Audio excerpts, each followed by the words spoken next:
Hello, my name is Victor, and in today's video, I want to discuss what happened to the stock market on Friday. Why did it jump so much? I want to discuss who Jerome Powell is and why does what he says affect the market so much. And be sure to stick around until the end of the video because I will discuss which stock in my portfolio I think will do the best given what Jerome Powell had to say. And this is probably one of my favorite gifts. It's Jerome Powell and he is just absolutely shooting money at everyone. I just had to include it in this video. But Jerome Powell is the chair of the Board of Governors for the Federal Reserve, also known as the Fed. And what exactly does the Federal Reserve do? Well, they basically have a dual mandate. They have two things that they're really in charge of. Number one is the economic growth in the country. And number two, and what is really being affected given his comments this past Friday, and that is making sure that they keep inflation under control. To put it simply, the Federal Reserve is basically in charge of the monetary policy. And that basically means how much money is in the money supply. And I wanted to highlight this quote by Larry Tentarelli. What an awesome name, by the way. He said, quote, Jerome Powell's comments today were more dovish than many, including myself, expected. He continues on saying, our view is to expect a September rate cut, and sectors that should benefit the most include home construction, small caps, and banks. He said a term here, dovish, which essentially means he had a softer approach to things. The antonym to that would be if he came in hawkish. If he came in hawkish, he would have said, you know what, we're going to keep interest rates high for a longer period of time. Or if he were to come in and say, we're going to increase rates again, man, the stock market would have tanked. But no, he came in with a dovish approach saying that they basically need to lower interest rates in the next couple of months.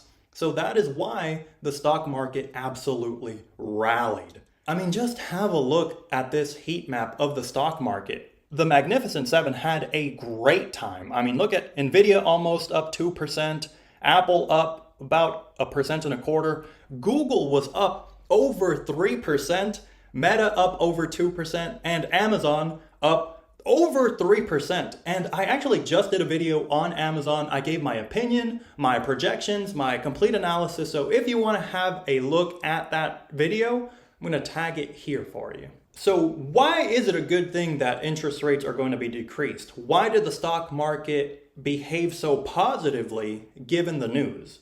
Well, as I mentioned earlier, the Fed is essentially loosening the money supply. And let's begin by asking this question. How do lower interest rates affect consumers?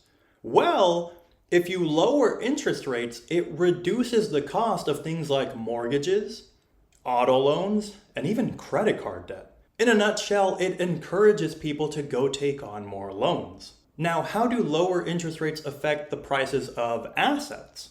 Well, let's start with bonds. If interest rates go down, then bond prices go up, which gives you a potential capital appreciation on your bond. And as we've seen, the price of stocks also increases if interest rates decrease. And the reason for this is because debt is cheaper to come by. And this boosts profitability and encourages investments in growth.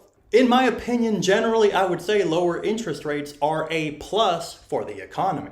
Oh, and almost forgot to mention here, home prices. Home prices absolutely increase as well whenever interest rates go down, and it is for the same reason as it would for stocks.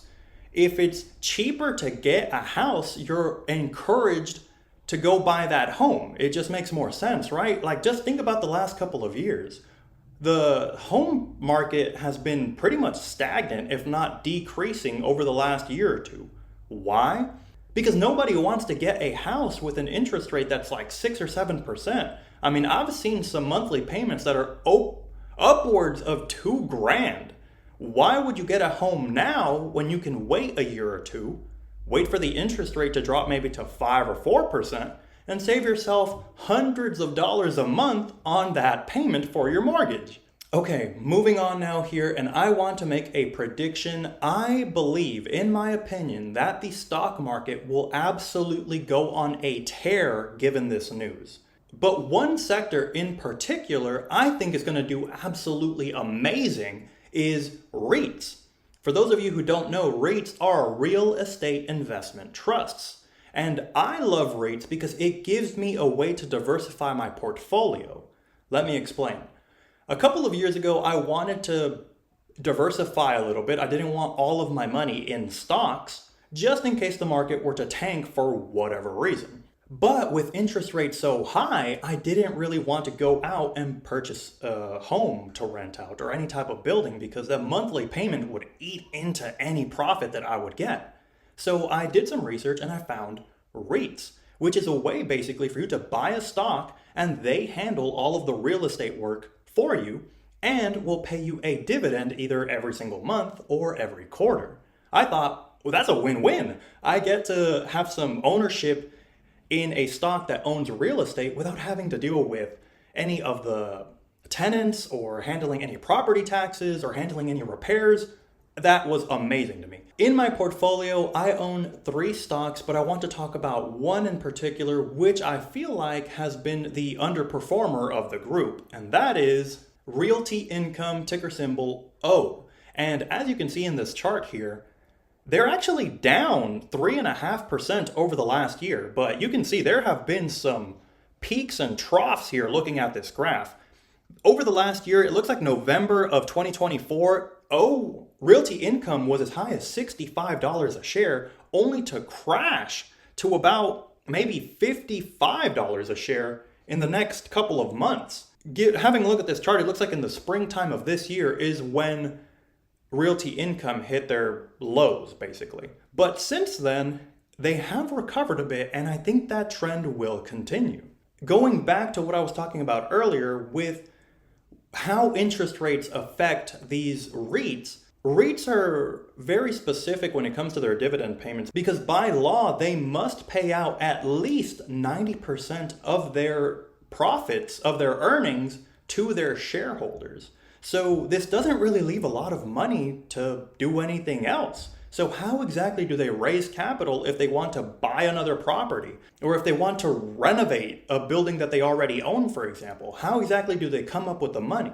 Well, REITs only have 2 ways really to build capital. And number 1 is to issue more shares. But this isn't ideal to current shareholders because the more shares that there are, the more your position is diluted, which is not something that you want. That's a topic that can be in and of itself, but I'll save that for another video.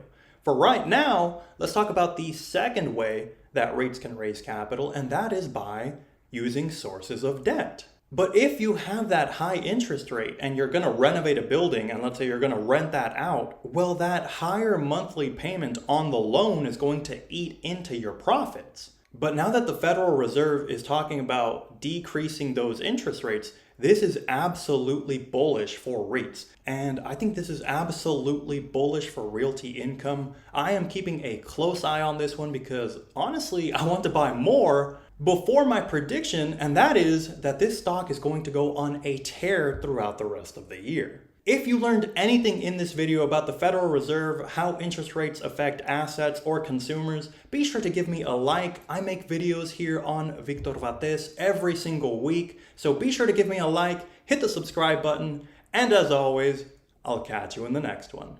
Peace.